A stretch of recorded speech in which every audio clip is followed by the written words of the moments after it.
Dentro del problema de la cuestión del dolor aparecen otros interrogantes, otros elementos, otros frentes a los cuales también hay que dar respuesta. Es ¿por qué el hombre llega a ser tan malo? ¿Por qué el hombre tenía que mejorar? ¿Por qué la persona tiene que convertirse en algo mejor, en algo digno de amor?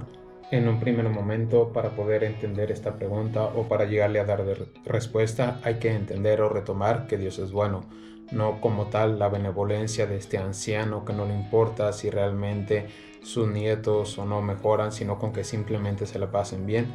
sino la bondad de Dios, una bondad más profunda en la cual quiere que las criaturas mejoren, que lleguen a ser dignas de amor. En esta bondad Dios crea todo, crea también al hombre, a la persona, y dentro de su creación, en esta persona, el ser racional,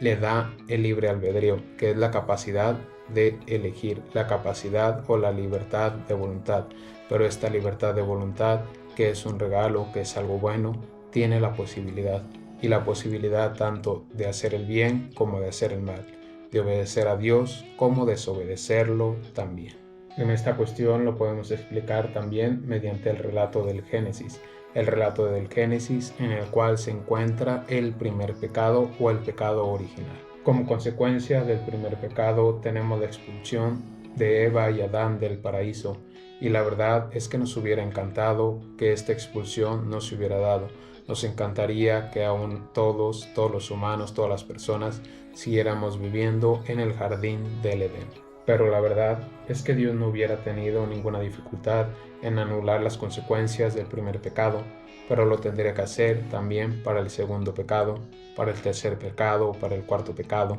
y llegaré a un punto tarde o temprano, gracias a nuestra misma libertad, dentro de esa posibilidad que está también la posibilidad de hacer el mal, que hubiéramos terminado de alguna manera u otra expulsados del paraíso. O existe la otra posibilidad, en la cual Dios se hubiera mantenido de forma indefinida y constante, siempre interviniendo en las consecuencias de nuestros pecados, es decir, anulando las consecuencias de nuestras decisiones, y por lo tanto terminaríamos en una situación en la cual ninguna cosa importante, ninguna decisión importante quedaría en nuestras manos, porque cada vez que cometiéramos una mala decisión, cada vez que cometiéramos un pecado, Dios intervendría. Entonces, si no existen las consecuencias de nuestra libertad, ¿qué sentido tendría la misma libertad? Y es por esto que el relato de la creación en el libro del Génesis es un relato sapiencial. Nos da una enseñanza sobre la naturaleza humana, una naturaleza humana que tiene el regalo del libre albedrío,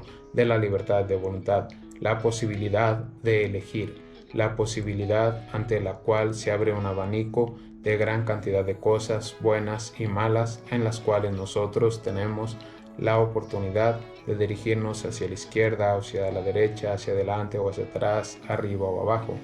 Y también este relato se vuelve una historia de la desobediencia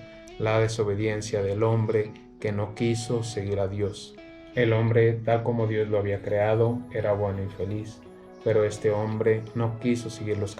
caminos divinos, no quiso seguir los mandatos divinos, se llenó de orgullo, dio la espalda a Dios y lo desobedeció, y eso tuvo sus consecuencias. Este pecado de la desobediencia tiene su raíz en el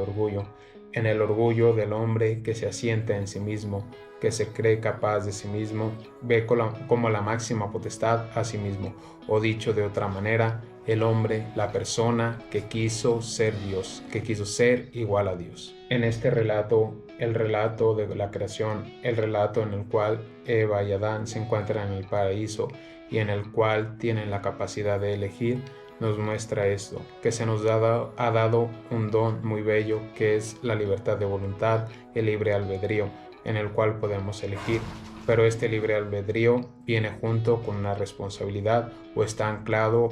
concatenado a la vez con esta responsabilidad. Dicho de otra manera, tenemos la capacidad de elegir actos buenos o malos, pero todos y cada una de nuestras elecciones tienen una consecuencia que tarde o temprano tenemos que asumir. Respondiendo entonces a la pregunta inicial, ¿por qué el hombre tendría que mejorar? Es porque el hombre, dentro de su libertad, ha dañado su propia naturaleza, pero este hombre individual, este hombre único que tiene una naturaleza específica y que tiene la responsabilidad y la voluntad para dañarse y dañar a los demás, también tiene la voluntad, la capacidad para enmendar esos errores o ese pecado que ha cometido. Y eso a la vez también es una bendición, la bendición del libre albedrío, la bendición de la responsabilidad.